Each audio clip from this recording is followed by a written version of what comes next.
So what we've done is we've got a cloud generator up here. It's an ultrasonic nebulizer. It's going to create real water particles, just like you would find in a cloud.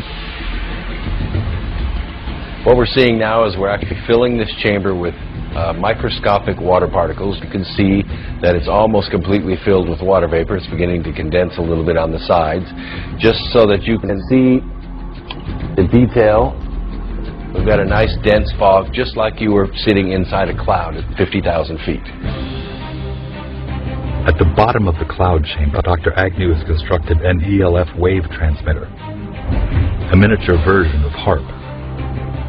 We're only using 100 watts. It's perfectly safe. When Dr. Agnew turns on the ELF wave transmitter and begins shooting ELF waves into the simulated cloud, the cloud begins to move up to the top of the chamber, taking the moisture with it.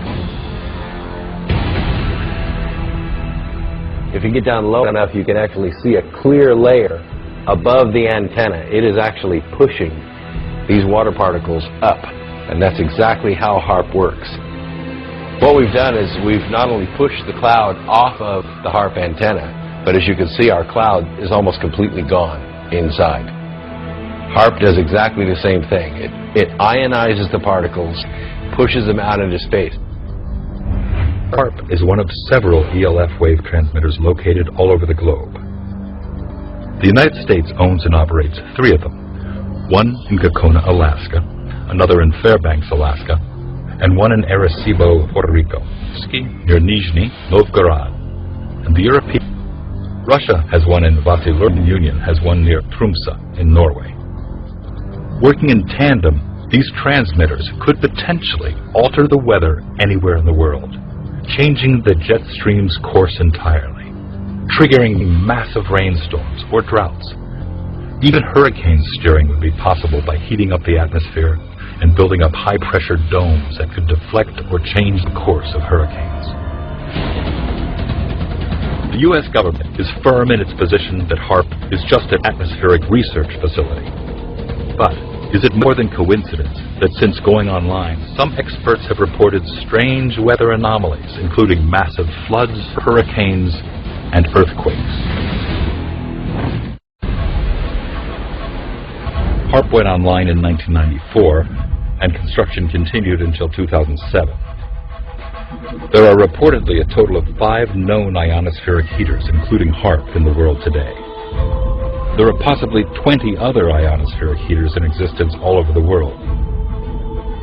There's no conclusive proof. We happened to be in the office at the time when the earthquake happened. It was significant and shook our office, which is a large concrete building, which is 2 to 3 stories high.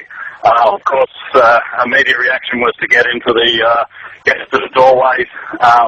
As soon as it left, we had to evacuate all of our staff. Thankfully, none of our staff have been injured in the office.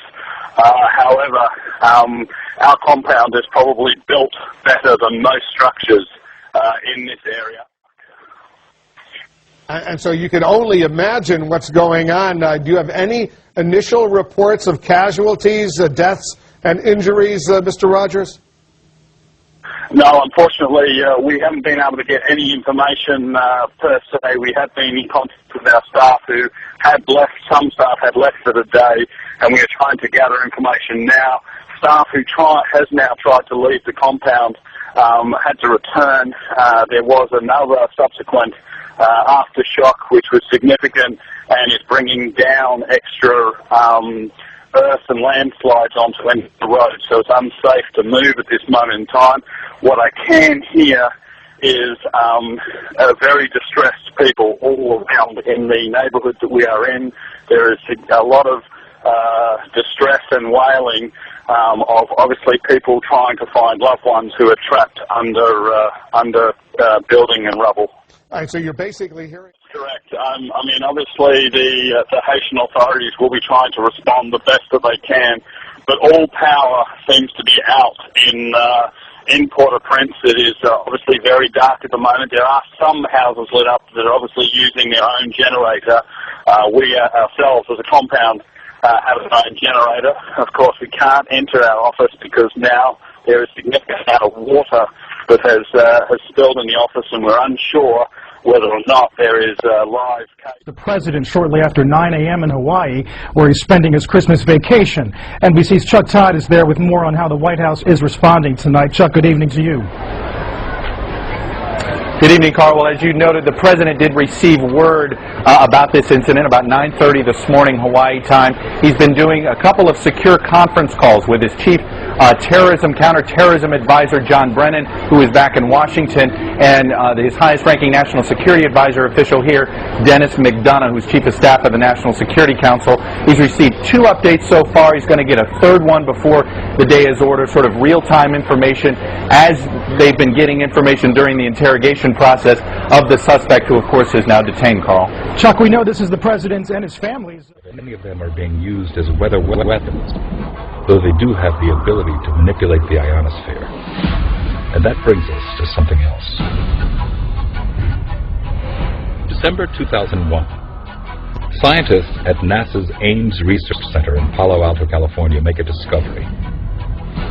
In studying more than 100 earthquakes with magnitudes of 5.0 or greater, they find that almost all of them are preceded by electrical disturbances in the ionosphere.